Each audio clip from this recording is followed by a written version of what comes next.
Hey everyone, it's your hockey friend Mark. I realized I haven't done one of these long form, just talking to you videos in a while, so I wanted to do that today, and I wanted to finally dispel the rumors and bust the myths that the Marty Necas Mikko Rantanen trade was bad for the Avs. We're just gonna sit, we're gonna have some coffee, and we're gonna talk about why that's just simply not true. So let's get a couple things out of the way. If you don't know, I am an Avalanche fan. I will admit that, I will cop to that, and I will also go as far as to say that Mikko Rantanen was my favorite player on the team. I was pretty devastated, not gonna lie. I was pretty sad when I saw that he got traded. And I couldn't see the path forward to how that was the way things were going to be better for the Avs, but I was wrong. So to get the full context of this trade, you have to think back to where the Avs were and where the salary cap was in January of last year. So the cap had not gone up yet the way it is now and the way it seems to continue to be going. Landeskog wasn't back. We weren't sure if he was ever coming back at that point, so that wasn't a piece you could rely on. McKinnon, Makar, and Mikko were dragging this team to wins. And if one of them was off on any given night, the Avs were in a really tough spot because their depth was just not there. They did not have the pieces to pick up the slack if their stars had even a good game. They had to be great every single night. And in the NHL, that's not a sustainable path to success. It's just not. So what did Chris McFarland and Joe Sakic and the Avs upper brass do? They said, let's change something. The negotiations with Mikko were tense. That's well reported. Now, let's be real. We, as public people, don't actually know how that went. We don't actually know what was said. We don't actually know what numbers were thrown out there. What we do know, based on what was reported, is that the Avs could not meet Mikko where he wanted to go. They just couldn't. They just couldn't. The salary cap going up wasn't a guarantee. With where the salary cap was at that time, they certainly couldn't do it. And you have to remember, the Avs are about to have to extend Cale Makar. And he, if he wants to, could make more than Kirill Kaprizov. And should. So they have to be thinking in that way. But really, it all comes back to the Avs were not a deep team. They just were not.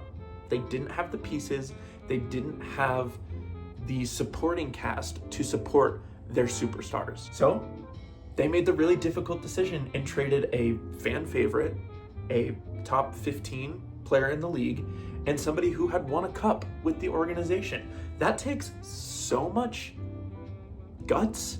That's so out of the realm of hockey norms that I think it shocked a lot of people. It made a lot of people be like, whoa, that's different. And, you know, I love hockey, but hockey people don't love different.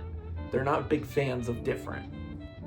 And what seems to be getting lost in all of this is that the Avs did it exactly how they should. They traded him to the East Coast. They traded him to a team where if they met in the playoffs, it would be in the Stanley Cup final. And at that point, whatever happens, happens. They did it right. I think some of this narrative has been twisted that somehow the Avs traded Mikko to Dallas. That didn't happen. They traded him to Carolina. And they got Marty Necas back, who has been an absolute revelation for the Avs. He has fit in perfectly. He is extended, again, under the new salary cap terms where we know it's going up. So his 11.5 is not the same that Mikko's 12.5 would have been. So no, they shouldn't have just kept Mikko for $1 million more. Stop. And if you're not an Avs fan, I can understand and forgive you for not fully realizing the scope of what they've been able to do now because of this trade. So let me just run it through real quick. They got their second line center in Brock Nelson, who has been incredible and is signed. They were able to sign Brent Burns, who has been amazing for them. They were able to sign Victor Olofsson, who has provided great depth.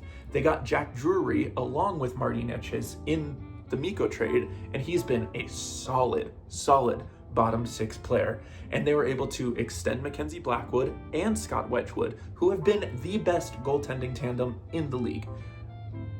They could have maybe done one of those things if they had kept Mikko. They could have maybe in some world done two, but they could not have done them all.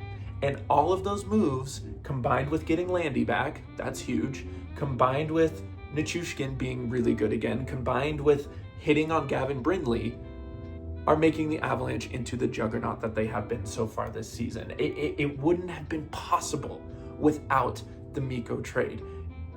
It just wouldn't have. So if the goal of the Avs was to get deeper, they nailed it. A+. Now look, I'm not gonna sit here and say that the playoffs last year didn't hurt, but that was not on the Avs. They didn't trade Mikko to Dallas. They had no way of knowing that he was gonna end up there. And I think it's created a really fun story now for years to come that they are gonna play so close. But this narrative that the Avs should have just bit the bullet and kept Mikko is frankly wrong. Like, it's just wrong, because now they have depth, now they have some cap flexibility, and now they're going to be able to sign Cale Makar to whatever number he wants, because that's what he deserves and that's what he should get. So there you go. Let me know what you think in the comments. I really want to know what you all think of what I said, of this trade in general, of all of it. How do you think it's working out for both teams? I think in terms of all three teams kind of involved in this trade, it's worked out pretty well. Like, Stankoven's been great for Carolina, Mikko was obviously great for Dallas, and Necas and all the other pieces have made Colorado into one of the best teams we may have ever seen. So that is going to be it for this one. Go ahead and hit like, hit subscribe, share this video with all your hockey friends, and I will see you all in the next video. Cheers.